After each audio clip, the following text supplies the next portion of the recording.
Have a pleasant day, children. We are going to see vocabulary part in lesson 3. So, idioms and phrases. Idioms and phrases means they are group of words which gives a figurative meaning. But literal meaning we cannot consider. It gives a figurative meaning. For example, the cat is out of the bag. That means the literal meaning is we have kept a cat out of the bag, like that we can assume, but the figurative meaning is the secret is out. Idioms will be used in this manner only. The figurative meaning will be different from the literal meaning. So now we go to the next example. Lalita takes a late night walk in the beach once in a blue moon. Once in a blue moon means an event which happens rarely. அதாவது எப்போமாவது நடக்கிற சம்பவம், அதுதான் once in a blue மூன்னு சொல்லுவோம். அடுத்தது second, the women cricketers were on the ball in their last over of the match. On the ball அப்படிங்கிற இடியமோட meaning என்னென்னா,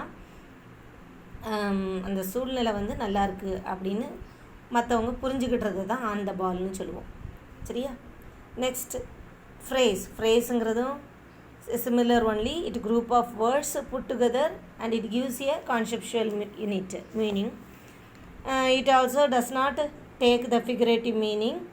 It has a literal meaning. We have to memorize it. We have to study the literal meaning of the phrase. Literal meaning of the phrase. For example, looking stunning, live and breathe, comfortable bed. So these phrases takes a different form of meaning. It has a literal meaning. You have to learn it and write. Next week, Prashant had planned to visit the countryside. Here, to visit the countryside is a phrase. So the meaning is he is going on a visit to the countryside. Under the stairs. You already know, class has a class. Not class, clause.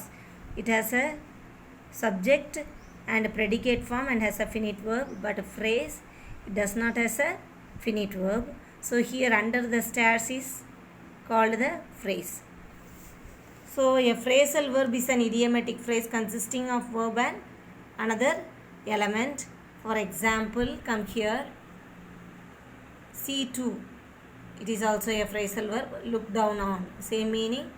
Next, ran out, which means to use it completely. Go away. Go away means to leave from the place. This was the literal meaning of the phrasal verb go away.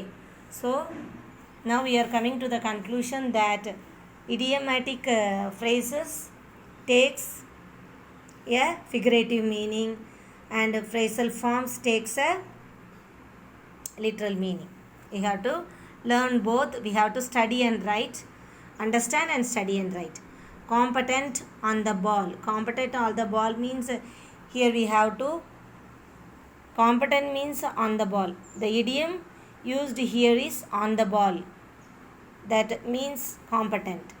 Then become more confident in expressing oneself. The idiom used here is find one's voice. The meaning is confident in expressing ourselves. Then extremely happy.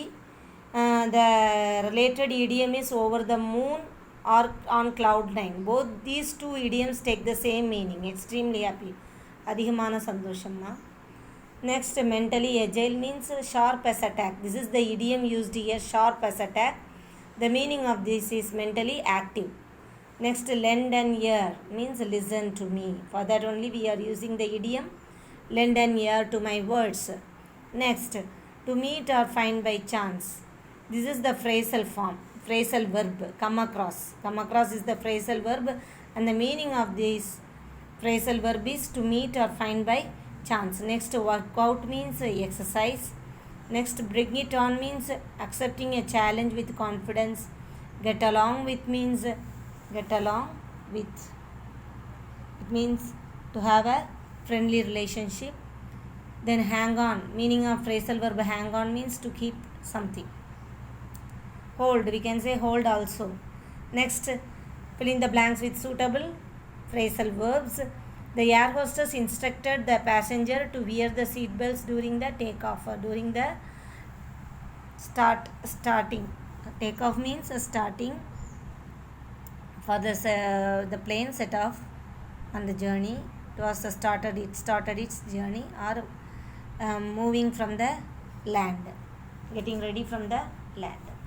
Next, Venkat felt happy to get along with neighbors in the new locality. Get along with means here have smooth relations. You have already seen to have a friendly relationship.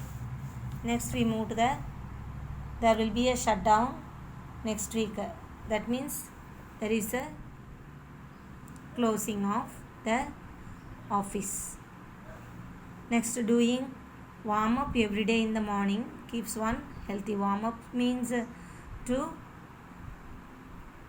make ourselves stretch the muscles and tuning up. We can say another meaning, tuning up. The mother instructed the maid to take care of. Here we can use the phrasal verb look after. It takes that meaning. Now we can see these are the book back exercises given for you, and questions will be asked from this part of vocabulary. Now you see Ria is a young dancer who feels contented and satisfied with herself. Let us hear from her. Hi everyone, I am Ria. I suppose I am really lucky because I don't put on. Put on means here get into weight easily. I never work out. Work out means here exercise. And the only time I tire out. Tire out here the meaning is stretch out. When I need something from the top shelf, not stretch out, get tired. Workout means only here exercising. Tire out means get tired. I need something from the top shelf. I tried the aerobics several times but I couldn't keep up means maintain with the others. I take my pet for a walk thrice a day though, and that helps to burn off. Here clear out the calories and the தேவையில்லாத அந்த சக்திகளை வந்து clear out பண்ணிடும். I usually watch what I eat, but I something binge on ice cream. My sister Dia is a real fitness fanatic. Before she works out, she warms up. She warms up every day with warm up with every day with push-ups. Next, build up means here develop. She says it is important to build up good levels of strength and stamina. I don't want to overdo it though. A fitness regime like her would keep up me stretch out. Regime means here organizer like hers. Would keep up means here maintain stretch out. So these are the phrasal verb which can be aptly fitted in the blanks given in this passage.